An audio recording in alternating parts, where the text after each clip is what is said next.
práctica. El segundo es que no propugnaba una reelección inmediata de los diputados, es decir, se tenía que haber una nueva diputación en Cortes para que hubiera unas nuevas elecciones de los diputados. Esto enlaza con el tercer defecto, y es que la elección de estos diputados se hacía en tercer grado.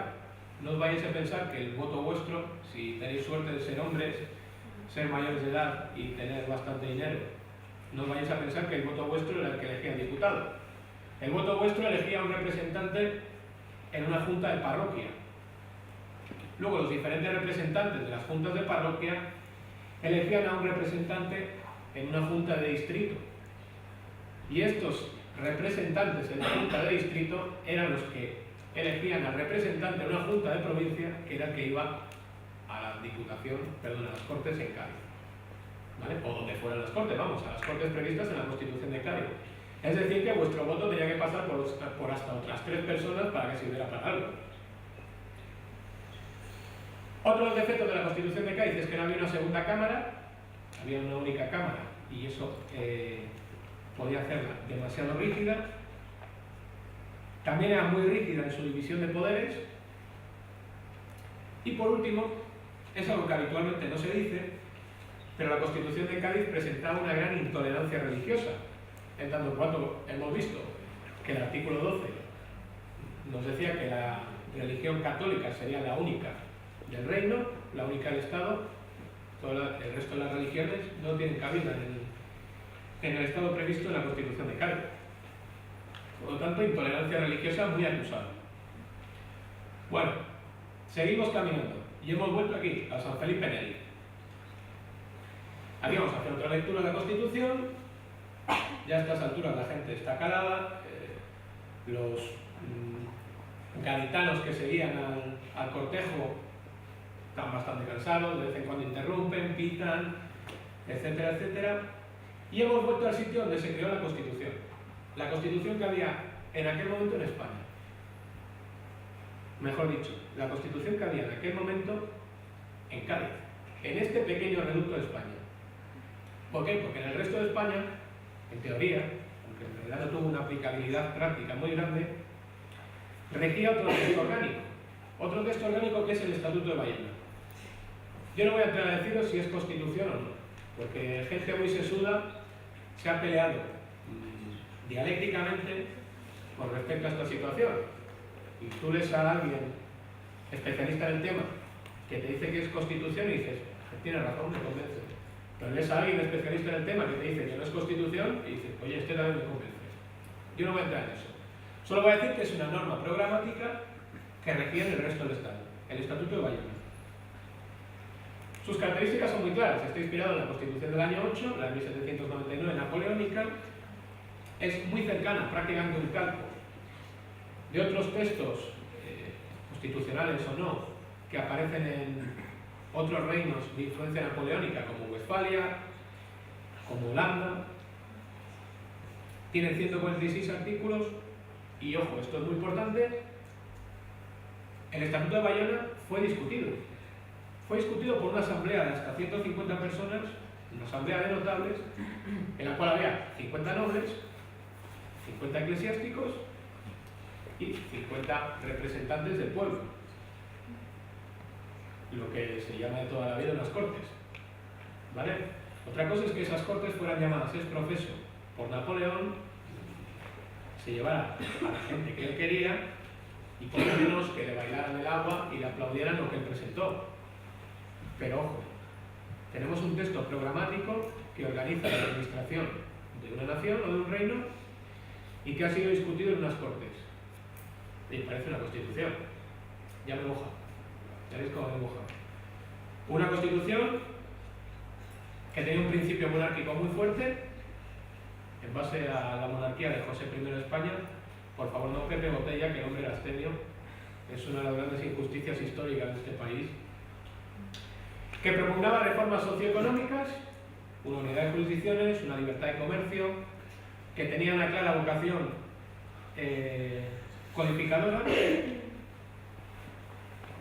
igual que la que hemos comentado con anterioridad con respecto a la Constitución de Cádiz, que propugnaba una independencia judicial, una declaración de los derechos de los ciudadanos, calcada de la Declaración de los Derechos del Hombre y del Ciudadano en 1789, que propugnó la Revolución Francesa, y que también establecía la religión católica como la única del Estado.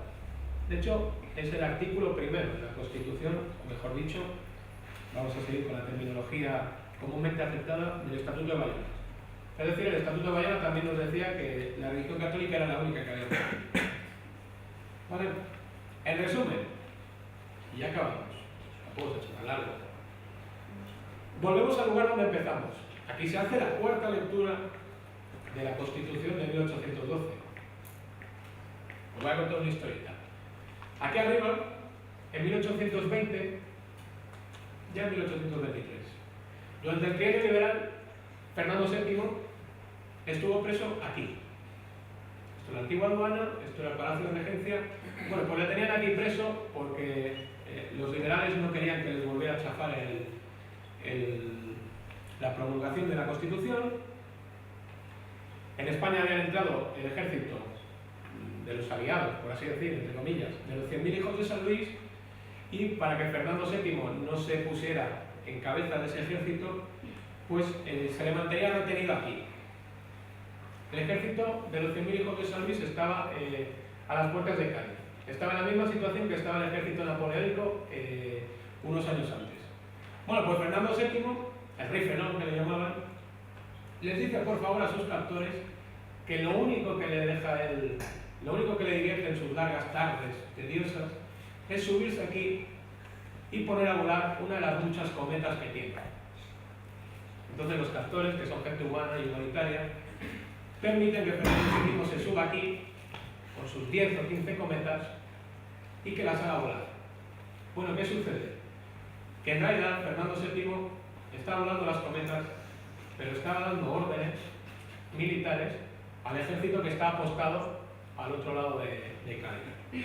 Entonces, dependiendo del color de la cometa que Fernando VII volara, les decía: el contingente militar está situado en la zona norte de Cádiz, en la zona oeste, en la zona este o en la zona sur. Y luego levantaba otra cometa y decía: atacad a esta hora, o atacad a esta otra hora, o bombardead este sitio o este otro. Vamos, que el tipo era alemán al rey Fenón por algo. Estaba haciendo, se aprovechaba de estos pobres hombres que le dejaron jugar con sus cometas y estaba en realidad pues haciendo un golpe de Estado, ni más ni menos. En resumen, hemos vuelto al principio, hemos acabado ya con esta charla y vamos a poner un pequeño epílogo a la Constitución del Cambio. Evidentemente es un texto importantísimo. Como he indicado, es el texto, desde luego, el más influyente de la historiografía jurídica española, insisto, junto con el Código de las 7 partidas de Alfonso X el Sabio, pero este nos queda mucho más cerca, y es un modelo que tomará el liberalismo avanzado de la época.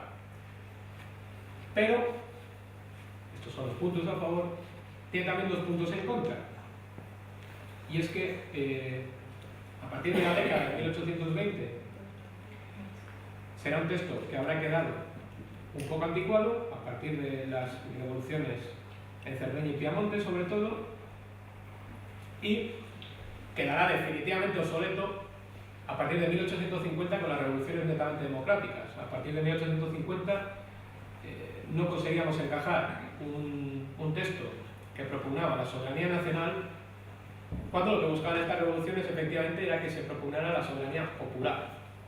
¿Os acordáis de la diferencia entre que tengan los derechos los ciudadanos o que tengan los derechos del pueblo? Por eso quedó un poco en el olvido. Pero no obstante, y estas jornadas son un gran ejemplo de ello, la Constitución de 1812 sigue ejerciendo una gran fascinación en la actualidad y sigue siendo un texto que hay que estudiar y que hay que conocer a fondo.